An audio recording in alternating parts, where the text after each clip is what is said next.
Alright man, welcome back to another video.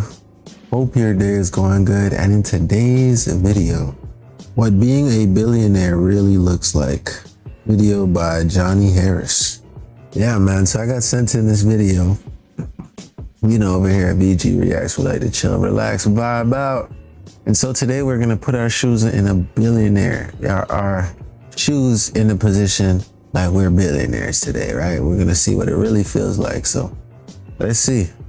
This is what $100 million looks like. 100 million $1 bills, look at this. Okay, but watch this. This is what $100 billion looks like.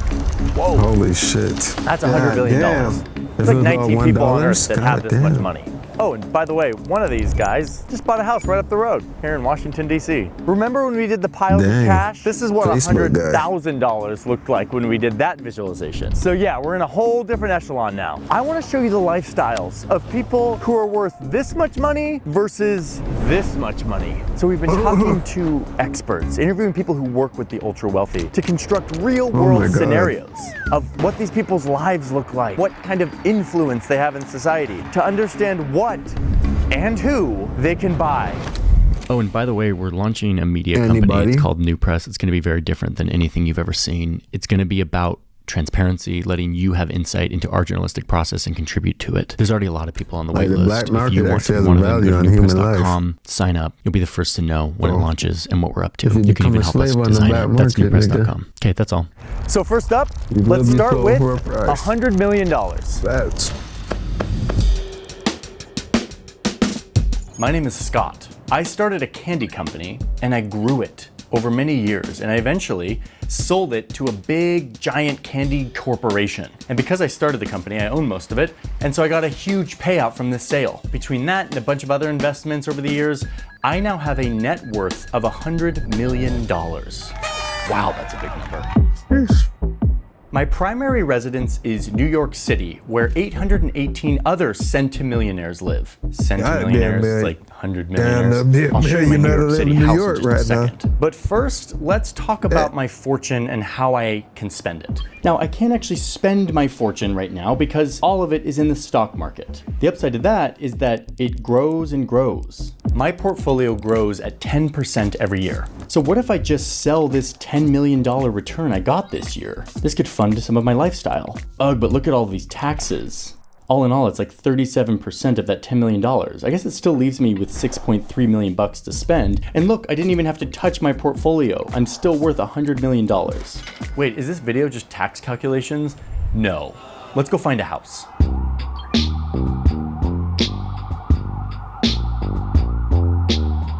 My budget for a house is anywhere between $8 and $15 million, which sources told us is common at this level. And even though I live in one of the most expensive and crowded cities on Earth, with my budget, I can find a pretty sick house, I think. Okay, let's look around. Boy, there's some nice options here. How about this one?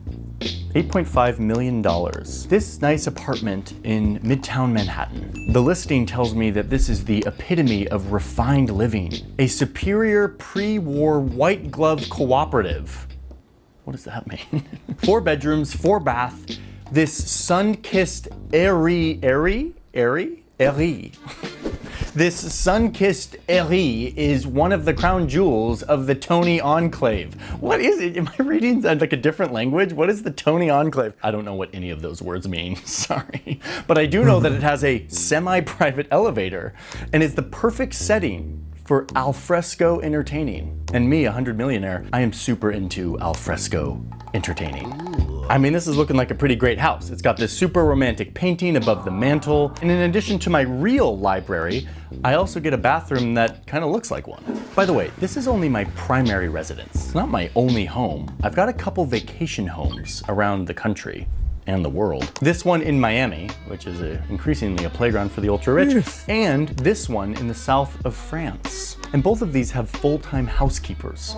Let's talk about my vacations. I visit these houses a couple times a year, but for my other vacations, I'll maybe go to the Hamptons because I love to watch polo. There's this great polo match in July, and I buy a VIP ticket that will cost me only $3,500. Or lately I've been getting into F1, and so maybe I'll go to the race in Monaco. I'll stay at this Hotel Heritage, Hermitage. I'll stay at the Hotel Hermitage, Monte Carlo, for just 22,000 euros a night, which is like $25,000 per night. Okay, let's get to the F1 race. And the Monaco Grand Prix is underway. $25,000 a night is crazy. No one told me I needed to bring my swimsuit to the F1 race. I'm feeling a little Wouldn't even overdressed. think about staying somewhere for $25K a night. Food's great, chef. Somebody whole salary for a year. Yeah. Great view. Let's get to the race. I'm planning on watching the F1 race from a private yacht. The ticket was $16,000. And look at the benefits here. I get to walk around in the pit, I get to meet the drivers, and I even get VIP tenders? This man's editor funny. Not that kind of tender, just a fancy boat that brings me out to the yacht. Anyway, something's bothering me. Remember when I showed you I could sell off the returns that I made this year from my stocks and still come out with millions of dollars of cash to spend? Well, I didn't really like having to sell off all those returns and then have to pay like over 30% in taxes. Me and everyone else you'll see in this video don't like to sell our portfolio, our assets, to get cash, because that triggers all of these taxes. It gives us less power in the companies we own. Instead, we like to get cash through a bunch of other ways, using our vast fortune. My favorite trick is to go to the bank and to ask for a loan. Wait, what? I'm a super rich guy. Why do I need a loan? Well, let me show you. The bank will loan me a lot of money if I put my huge investment portfolio up for collateral, meaning they can come after it if I don't pay the loan back, or if I default or something. Okay, how much can I get in a loan? Well, according to the bank UBS, I could borrow up to 85% of the value of my investment portfolio, which remember is $100 million. So I could potentially get a loan for $85 million. Another bank, Merrill Lynch, says that they will give at least 50% of the value of your portfolio. But regardless, we're talking tens of millions of dollars that I can borrow and spend. And guess what? I pay zero taxes on this money because it's not income, it's technically debt. Okay, wait, but it's a loan. So I'm accruing interest, right? This isn't free money. I'm gonna have to pay it back someday and likely have to pay it back with post-tax money. So it's not free money. What's the deal here? Why am I doing this? Well, according to a lot of good reporting from the Wall Street Journal, people making $100 million or more can get quoted on an interest rate as low as 0.87%. Super low. In reality, today, under these conditions and with my net worth, let's just be really conservative and say that my interest rate on the loan is more like 5.9%. It's a lot higher than 1%. But watch what happens. This allows me to not have to touch my investment portfolio. I don't have to take out that $10 million of stocks and pay a bunch of taxes. And that is growing at 10% a year, way more than the interest on this loan. Now watch what happens over time. This is the value of that $10 million left in my portfolio, and this is how much I owe on the loan I took out. That's a nice looking graph.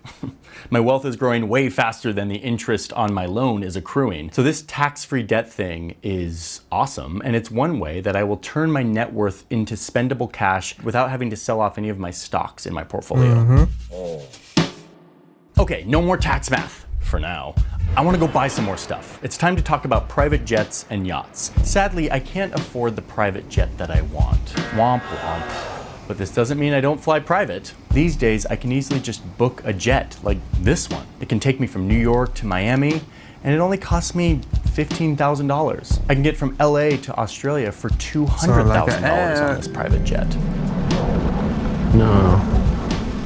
$200,000 seems like a lot. But let's compare it to the median net worth of a US household, which is $192,000. The median net worth of a household, not a person household. Spending $200,000 on this flight to Australia feels the same for me as a median household spending $384 for this ticket. Pretty doable for a flight to Australia. Now, I can get a better deal on these private flights if I pre-purchase a jet card like this. I fill it up with prepaid private jet hours. Prices range from $5,000 to $7,000 per hour for a small private jet and up to $20,000 an hour for a bigger, longer range jet. Maybe someday I'll own my own private jet, but my budget of $10 million doesn't really get me the fancy one that I want. I'll opt to charter for now. What I can afford is a fairly large staff to run my life. I have 18 full-time staff members, and that's a real number of staff for people of this net worth from a Morgan Stanley report. I've got a personal driver, I've got a shopper, I've got a butler, a chef, a laundry person. I'm super into security, so I've got a head of security and a bunch of security guards. I have a personal handler who sets up all the logistics of stuff I want to do. Like I want to go yacht shopping this weekend. They're handling all of it. Why would I need to know him now. Hey, Brad. Facts. Yeah, for the yacht show this weekend, can you make sure I get some VIP tenders? No, the chicken ones. Exactly. Oh, and I almost forgot. The most important staff members are the financial and legal experts who find the most clever ways to reduce how much taxes I have to pay. Which, my wealth manager, Jeff, keeps selling off all my stocks at a loss, and we're like losing money. Jeff, what are you doing back there? Don't worry, Scott. This is called a wash sale and I know what I'm doing. You get back to yacht shopping. Loss harvesting. Wash sale. I don't understand it all. Jeff does, though. Anyway, back to yacht shopping. Wow, look at these yachts. I'm actually sad to discover that I'm on the lower end of ultra wealth. So my yacht is actually not that fancy. It's not a super yacht, that's for sure. It looks more like this. It costs a little over $1 million. I might splurge and get this guy. Costs more like $6 million, but this is still pretty entry level. Because at this point, yes, I've got loads of money. I can buy and travel and live how I want. But what separates me from the big dogs who we're about to see is yachts and private jets, but also influence in society. I do some donating. I donate a bunch of money to politics. I gave $900,000 to a PAC that supports the candidates that I hope will win. I also belong to the invite-only Amman Club, which I had to pay a $200,000 initiation fee for. My membership fee is $15,000 a year, and I get to rub shoulders with people way richer than me, like Bill Gates, and even the Kardashians show up every once in a while. But this isn't real influence. I'm kind of paying for access. It's nothing like we're gonna see once we cross the $1 billion mark. Hey, since we're talking about money, can we take a minute to make sure that this video makes money so that our team can continue to ignore the next for the disc. Now, Forbes says that there's about 3,000 people on Earth with this kind of money. Hi, my name is Javier. I was a moderately wealthy guy for a while, but I randomly wrote a $200,000 check to a couple of young guys in Silicon Valley who had a startup idea. They gave me 4% equity in their company, and then their company blew up and is now worth $80 billion. After some dilution, my $200,000 check is now worth $1 billion. That's my net worth. So how do I get liquid cash to spend from my vast fortune? Well, I don't want to sell any of my stake in the tech company I invested in because I have voting rights. I can control how it is. In fact, like Scott, I don't want to sell any of my portfolio for cash. Instead, I will generate money other ways. I'll go back to the old debt trick that we saw with Scott. Even if I get a loan that's 2% of my vast portfolio, I'm looking at $20 million of tax-free cash, all without having to touch my portfolio, which continues to grow in the market at 10% a year. That $20 million that I didn't have to take out of my portfolio is just in the market, is growing nice and fast. And look, after 5 years, my portfolio has grown way more than the interest on this loan. I can easily pay back the loan right now and still have extra to spare. Okay, so let's talk houses. Where do I live? Of course, New York City, where there's more billionaires than anywhere else in the world. I live up on the Upper East Side. Look at this beautiful home. 6 bedrooms, 17,000 square feet Manhattan apartment. It cost me $57.5 million. This was actually 2 huge multi-million dollar houses that they combined into one. Just cuz. It's got a pool with my favorite inspirational quotes on the wall, a basketball court on the roof, but this is not my only home. It is one of 7 that I own, including my home in Aspen, in Lake Garda, Dubai, St. Bart's, and of course, downtown Paris. And look, I finally own a private jet. Yes! No more chartering or prepaid flight cards. I've got my own private jet and it is sick. Look at this thing. Cost me $75 million and I have to pay $3 million a year just to maintain it. Like I have to pay $135,000 just to store it in a hangar. I pay $600,000 a year on fuel and $45,000 just on like basic maintenance. Oh, and I have a full-time pilot and crew.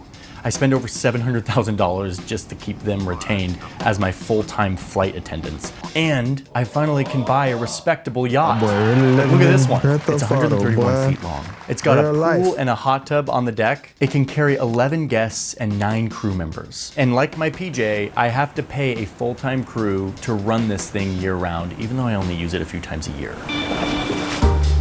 My vacations look pretty similar to Scott's. A lot of expensive VIP access, but just a little more elevated. Like I paid $3 million to watch the Super Bowl in this suite with Taylor Swift and a bunch of other rich people. The difference between me and Scott is I get invited to stuff that I don't even have to pay for because we're kind of all a little bit post money at this point. Like the Monaco Yacht Show, they have an exclusive opening day. Scott was paying $2,200 for a ticket, but I'm one of the 200 people that they just invited to the VIP experience. And in fact, where Scott's vacations were about lavish, opulent hotels and experiences, I have kind of a different vibe. I care mostly about privacy and security. In fact, the places I stay look a lot more like this from the street. Unassuming, not drawing any attention. But behind these walls, I've got everything I need for my vacation. My security team flew in a few days earlier to secure the property, and then I arrive with my butler, my chef, even my personal doctor is on site. I've got a dog walker who I pay to just hang out with my dog, and of course my luxury travel coordinator who just zipped into town to connect with the brands she's been communicating with. They're planning to come to my villa to set up my own personal store in one of the mini bedrooms so that I can browse the latest fashion without leaving my villa. By the way, that's a real example from our reporting. A family who did this during one of their vacations and ended up spending $1.5 million on their little in-home designer store during their vacation. In fact, I want to super clarify that all of these examples are based on real reporting, real examples from our interviews with people who work with the ultra rich. Many of them don't want to appear and be quoted in this video, but we're grateful that they let us in on some of these lifestyle details of how people live and travel at this wealth level. Anyway, I'm Javier, and at this point, it's hard to know what to spend my money on that Scott can't. Like, we can both buy a $91,000 shirt,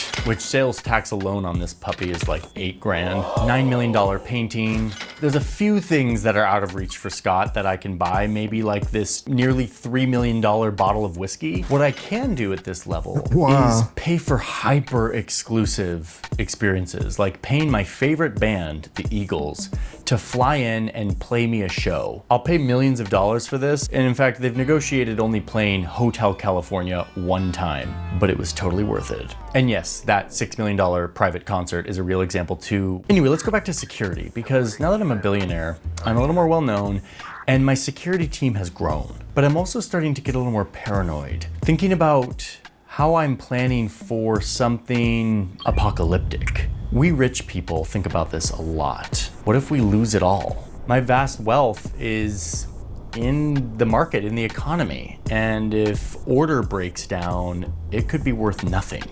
So I'm going to invest in some backup plans. A bunch of land in upstate New York. And in fact, I'm even working on a bunker. I love bunkers. This thing's got food storage, a decontamination shower, a high-tech air filtration system, 4 bedrooms, a hair salon, a shooting range. Listen, I'm not a prepper, but you know, just in case, and I've got the money to do it, why wouldn't I? Yeah. Why not? I'm worth $1 billion. So at this point, I kind of have an army of tax professionals optimizing my wealth so I can pay as few taxes as possible. And Congress just passed some legislation that's really helping me out on this. At this level, I start to get weird and creative with my money. Maybe I'll buy a hotel chain, or maybe I'll invest in bubbles. No, not those kind of Bubbles. Bubbles is the name of my thoroughbred horse that I bought for $3 million. I paid millions of dollars, and then I had to, of course, build a home and a bunch of stables for Bubbles, and I had to like get a trainer and feed and care and medical attention.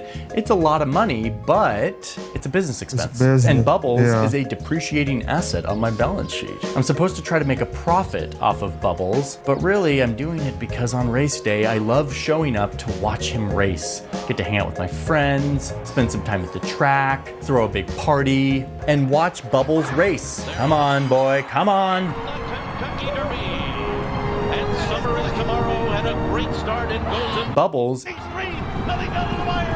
Who's it going to be? Oh, he lost again. And yes, I'm losing a lot of money on Bubbles, but honestly, I'm not that stressed because this is more of a hobby, and all of these losses I can write off to lower my tax bill. I'm actually doing this same kind of hobby thing on a much bigger scale. I bought an NBA team. I'm able to write these players off as depreciating assets, even though the team is growing and making money. All of this helps my tax rate be lower than the players who play for me, and even lower than the guy serving beer in the stands. ProPublica did a great analysis on that, by the way. But yeah, anyway, all of this is legal. Like, I'm not breaking any rules. And honestly, it's really fun. And look, I have the best seats in the house. Oh, and by the way, I still pay a lot of taxes. My businesses pay corporate taxes and income taxes and payroll taxes and property taxes and sales taxes. I contribute massively in dollar terms, and my businesses generate huge amounts of tax revenue and jobs, and I took a risk in building my wealth. And when I sell or die, the government takes another giant cut. I'm paying plenty.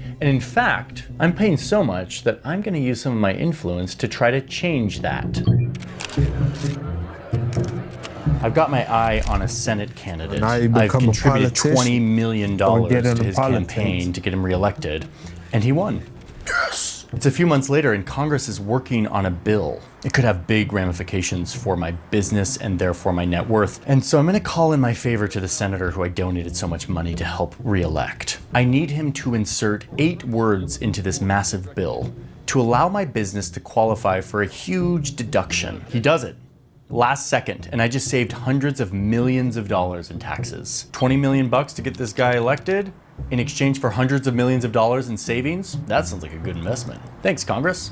My financial advisors have been telling me that it's time for me to not just be a rich person, but to become a philanthropist, to give away my money and to save some taxes in the process. How about, let's see, what can I give away? Well, I've got this really nice art collection. An appraiser said that it was worth $130 million. I'm gonna donate this, but I'm not gonna donate it to like a public gallery. I'm gonna donate it to my own family's private nonprofit foundation. And as long as I make this art accessible to the public, I can write off the $130 million from my taxes over several years. Okay, so I have to make all this art accessible to get the tax write-off.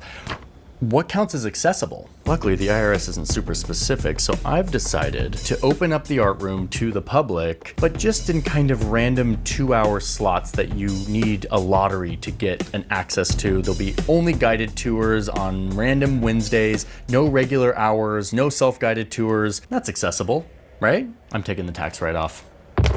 That work, guys?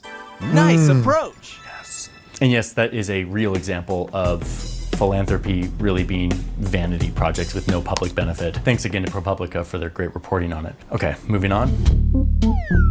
Now, there are billionaires who give to real causes that benefit real people, who give away a large amount of their fortune to actually change the world for the better. But it's also very common for billionaires to use foundations and philanthropy as tax shelters and vanity projects. And the IRS doesn't really come down on these people very often. Oh, I just got an email saying I'm going to Switzerland. Because I donated to the presidential campaign, the president is assigning me to be the ambassador to Switzerland. And I know the president said that he wouldn't be appointing his donors to these types of roles. That just shows you how money can buy you into anything. Seems like a lot of us donors are getting appointed. This money is great. Is power. Let's get the jet ready to go to Switzerland. States. So you can see that my fortune at this point buys me anything I want, but it's actually starting to be more and more about buying influence in society and politics. But this is just the beginning. Let's see what happens when we 100x this.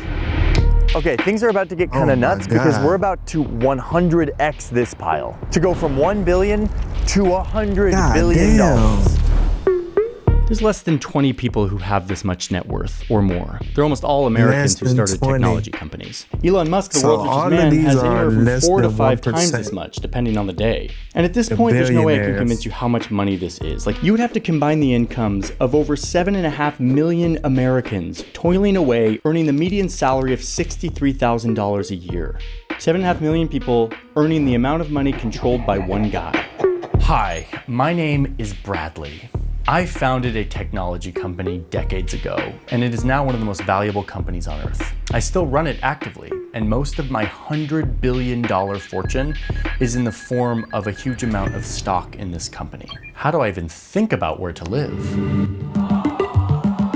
I could go the direction of Indian billionaire Mukesh Ambani and build my own personal 27-story skyscraper, complete with a hanging garden and a 6-floor garage where I can store 168 cars. Or I could collect a portfolio of trophy homes all over the world. I'll buy this one in Florida for $173 million. It's got 33 bedrooms and 39 bathrooms. That is a lot of toilets. I'll buy a spot in London, but I'll make sure to buy all the properties around it, so I've got a lot of privacy. That one cost me $202 million. I'll grab a bunch of property along this coastline in Malibu. I'll buy this private golf course next to my 19,000 square foot mansion, even though I don't really play golf. And I'll even pay $86 million for a Zen temple in Japan, because I'm super into Japan. Let's add to the list buying this entire island of Lanai, Hawaii. All in all, my big portfolio of houses around the world adds up to about $2 billion worth of homes. But if I'm like Larry Ellison, whose homes all of those I just mentioned are, this isn't even 1% of my net worth. But I don't want to just buy homes. Maybe I want to buy a social media company. I'm really into influence right now, and influencing the media is a great way to influence society. And this is where I can take the loan thing that we talked about earlier to a whole new level. Yes, I could sell a bunch of my stock to get cash to buy this social media company. Or I can do what Elon Musk did and take out a giant loan.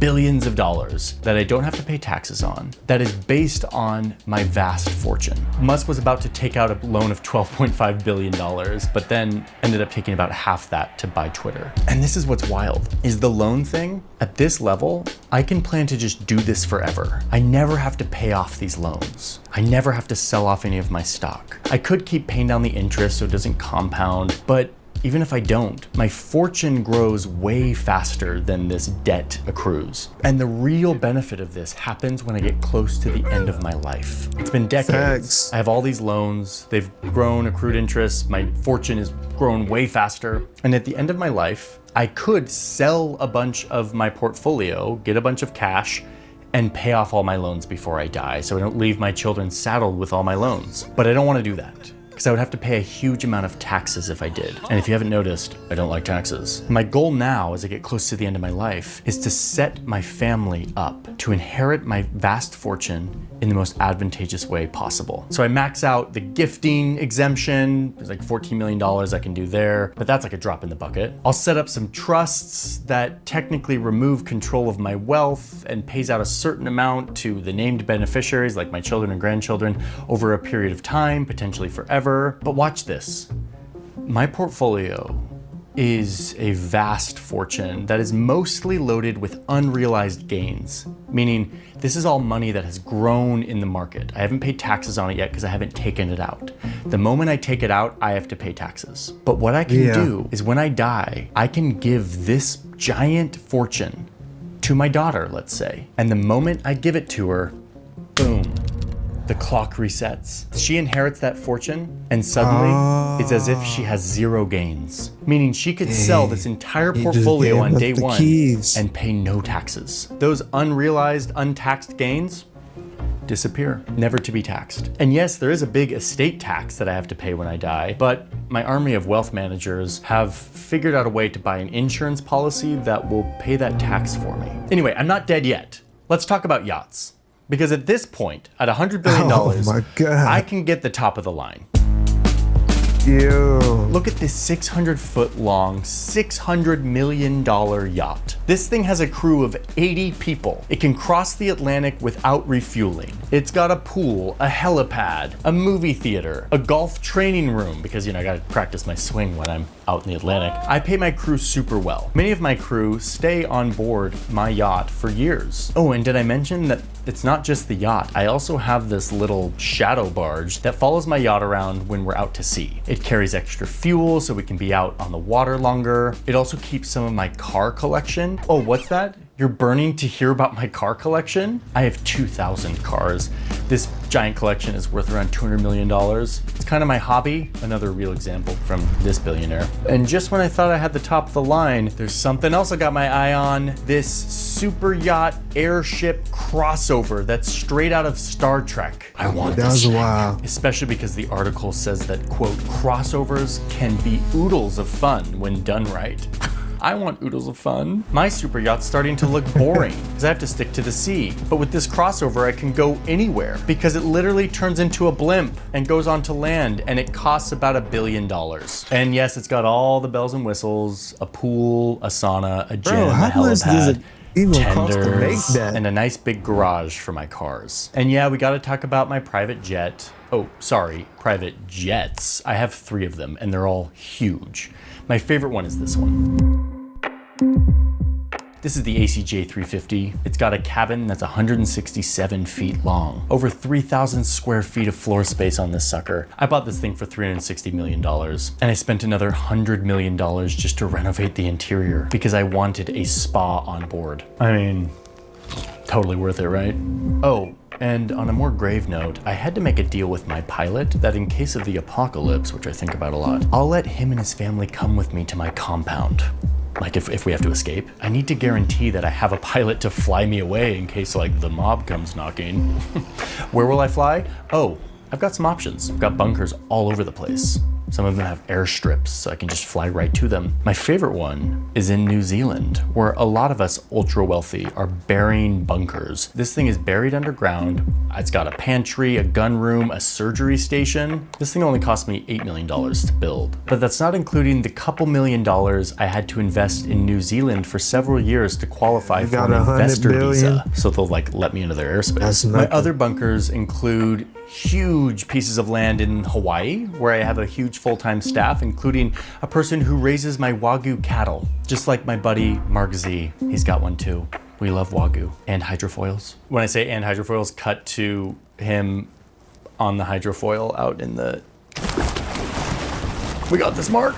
Okay, but I'm not all doom and gloom apocalyptic. It's just a backup plan. I have hobbies too, but my hobbies have turned into kind of reality bending projects. Like, I want to go to space. I feel super connected to love. I want to create my own libertarian nation in the South Pacific. I've got the money to do it. I have like more money than a lot of nations. Or I could throw my money at wild, innovative ideas, like making human brains talk to computers or finding ways for humans to live forever. My security team is now this sounds familiar, dozens and bro. dozens of professionals, many of them former Navy SEALs. And it's hitting me that at this level, I have so much money, I can actually make a huge impact in the world. I have the ability to give away over $19 billion of my wealth, no strings attached, to help change the lives of underrepresented people like Jeff Bezos' ex-wife did. I could put billions of dollars into eradicating infectious diseases and focusing on improving maternal and child health funding like Bill and Melinda Gates have done. It's a lot of power that I have to affect what public health initiatives get done. Or I could pour my philanthropic money into foundations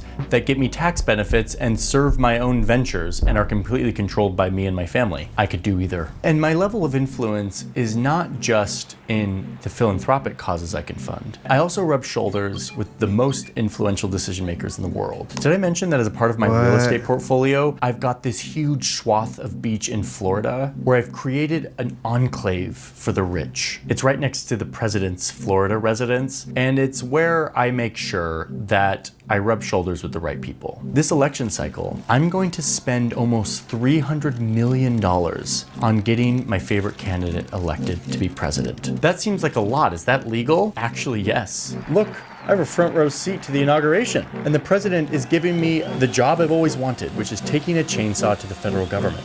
This is the chainsaw for bureaucracy. Chainsaw! Whew, wow, well that was quite the journey. If there's one thing I've learned on my journey from $100 million to $100 billion, it's that wealth begets more wealth. That's why I did all those like tax calculations and debt to show you that when you have wealth and ownership of assets in a capitalistic system, you become impervious. You can build a fortress of wealth that just keeps growing. And then once you have that fortress, it allows you to influence government and policy and media that then serves your interests to get more wealth. All while opportunities, wages, and resources stagnate for the majority. This isn't a broken system. This is a system working exactly how it was designed by policy choices and decisions. And it might strike you as unfair. I think it is, but I also think it's really dangerous. It's exactly the type of concentration that creates a politics of grievance and anger and resentment and hopelessness, all so that a few people can have access to their fancy boats and exclusive parties.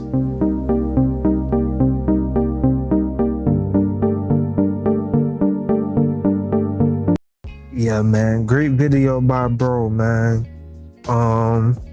Yeah, bro really gave me some insight, bro. Now that he gave me this insight, I guess I couldn't even fathom what it would be like having $1 billion plus, bro.